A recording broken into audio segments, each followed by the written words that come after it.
আসসালামু আলাইকুম। আলহামদুলিল্লাহ, আমাদের খামারের আরও একজন নতুন সদস্য বাড়লো, অর্থাৎ আমাদের খামারে আরও একটি বাছুর জন্ম নিল মূলত। তো এই গরুটা বাচ্চা দিতে বেশ কষ্ট হয়েছে ওর অনেক বেশি। তো আজকে আমরা সকালবেলা বিশেষ করে এই গরুটাকে পর্যবেক্ষণ করতেছিলাম, দেখতেছিলাম যে আমার কাছে মনে হয়েছিল যে বাচ্চা দিতে পারে। তো দুপুর নাগাদ এটাকে পর্যবেক্ষণে রাখছি যে দেখি কি হয় এরকম একটা বাচ্চা যেদিন দিবে সেদিন আমরা অনেকটা প্রেশানির মধ্যে থাকি। এর কারণ হচ্ছে যে বাচ্চা দেওয়ার ক্ষেত্রে অনেক গরু, বিশেষ করে আমাদের অনেকগুলো গরু আছে যেগুলো অনেক কষ্ট হয়। আর এর কারণ হচ্ছে গরুর স্বাস্থ্য ভালো থাকলে এই গরুগুলা বাচ্চা দিতে একটু কষ্ট হয়। আর এই গরুটার বিশেষ করে এবছর ওর স্বাস্থ্য অনেক বেশি ভালো ছিল, যে কারণে বাচ্চা দেওয়ার সময় ওর অনেক বেশি কষ্ট হয়েছে। ভিডিও দেখলে সেটা আপনারা বুঝতে পারবেন। তো আমি বারবার ওকে বাহিরে নিয়ে আসার পর বারবার দেখার চেষ্টা করতেছিলাম যে ও শুইতেছে কিনা।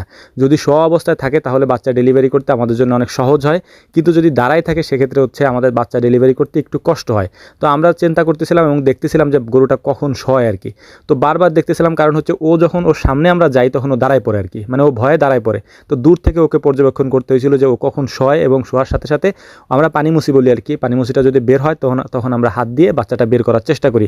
এর কারণ হচ্ছে, হয়তো আপনারা অনেকেই এটা বুঝবেন, বাচ্চা যদি বেশিক্ষণ পেটের ভিতরে থাকে সেক্ষেত্রে মারা যাওয়ার সম্ভাবনা আছে। এই কারণে আমরা দ্রুত এটাকে ডেলিভারি করার চেষ্টা করি। তো আলহামদুলিল্লাহ আমরা অনেকক্ষণ এটা দেখার চেষ্টা করতেছিলাম, বা সবকিছু আমরা প্রস্তুতি নিয়ে রাখছিলাম আগে থেকেই, কিন্তু এটার বাচ্চা আর হইতেছিল না। তো আমাদের যে কাকা আছে, মানি কাকা, আপনারা অনেকে তাকে চিনেন, অনেক ভিডিওতে দেখছেন, যিনি আমাদের গরুর এইখানে অনেক সময় থাকে, দেখবেন যে আমাদের বিভিন্ন কাজে কাকা আমাদের অনেক হেল্প করে আর কি, আমাদের একটু দেখাই দেয়, ইনস্ট্রাকশন দেয় আর কি। তো কাকারে ফোন দিলাম যে কাকা আপনি একটু আসেন, আমরা আসলে গরু তো শুইতেছে না এরকম, তো আর আমরাও পারতেছি না ওরে শোয়াইতে আর কি। তো কাকা যখন আসলো তখন দেখলাম যে ওর পানি মুছিটা বের হয়েছে, এবং বের হওয়ার পরে আমাদের এখন টার্গেট হচ্ছে এটাকে যে কোনো উপায় যদি না শোয় তাহলে আমাদের নিজেদেরই হচ্ছে ওকে শোয়াইতে হবে। নিজেদের শোয়াইতে হবে বলতে আমাদের একটা টেকনিক আছে, আপনারা দেখছেন কিনা জানি না, আমরা রশি দিয়ে একজন মানুষই পারবে গরুটাকে শোয়াই ফেলতে। তো আমি চিন্তা করতেছিলাম যে একাই আমি শোয়াই ফেলবো, এবং বাকি যারা আছে, আমার চাচাতো ভাই ছিল এবং আমার আব্বা ছিল, আমি ছিলাম, তারপর আমাদের যে ক্যামেরাম্যান আছে ও ছিল।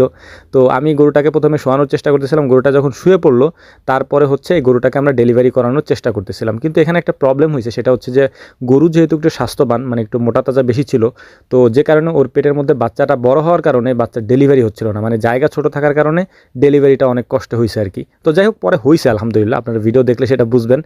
আর এটা হচ্ছে আমাদের এবছরের বিশেষ করে তৃতীয় বাচ্চা আর কি। তো এবছর যেগুলো বাচ্চা হয়েছে সবগুলা নর্মাল ডেলিভারি হয়েছে। নর্মাল বলতে গরুর তো নর্মাল ডেলিভারি হয়, কিন্তু নর্মাল বলতে হচ্ছে যে একেবারে কোনো কষ্ট টষ্ট তেমন একটা হয় নাই, নর্মালি হয়ে গেছে আর কি। কিন্তু এই গরুটা অনেক বেশি, আমরা জানতাম এটা, কারণ ওর স্বাস্থ্য দেখেই বুঝতেছিলাম যে অনেক কষ্ট হবে। প্রথমে একবার শোয়াই ট্রাই করছি, কিন্তু এটা হয় নাই।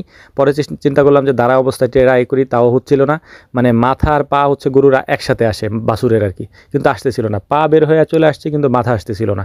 তারপর আমরা গরুটাকে আবারও শোয়ানোর চেষ্টা করলাম। আর এইটা আপনাদেরকে বলবো, এটা যদি আপনারা না পারেন এটা করবেন না, বিশেষ করে এইটা করতে গেলে অনেক রিস্ক থাকে। এটা হচ্ছে যে শোয়ানোর পদ্ধতি যেটা আমি দেখাইলাম। তো আলহামদুলিল্লাহ অবশেষে হচ্ছে আমাদের বাচ্চাটা দুনিয়াতে মুখ দেখলো আর কি, আলহামদুলিল্লাহ।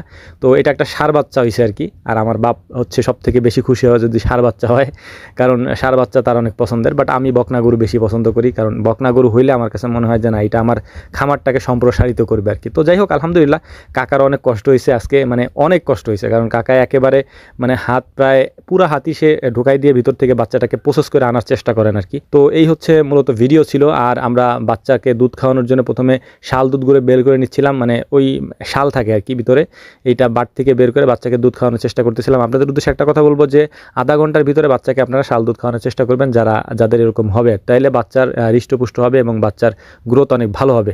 তো যাই হোক, আমাদের জন্য দোয়া করবেন। আমরা আপনাদেরকে ভিডিও দেওয়ার চেষ্টা করি যাতে আপনারা আমাদের থেকে কিছু শিখেন এবং উদ্যোক্তা হওয়ার চেষ্টা করেন, এবং অবশ্যই আমাদের ভিডিও দেখে মাশাআল্লাহ বললেন, আলহামদুলিল্লাহ বললেন, যাতে নজর না লাগে। আল্লাহ তাআলা আমাদেরকে এগুলি বুঝার তৌফিক দান করুন। ওমা তৌফিকি ইল্লা বিল্লাহ, নাসরুম মিনাল্লাহি ফাতহুন কারীব, ওয়া আখিরি দাওয়ানা আনিল হামদুলিল্লাহি রাব্বিল আলামিন। আসসালামু আলাইকুম।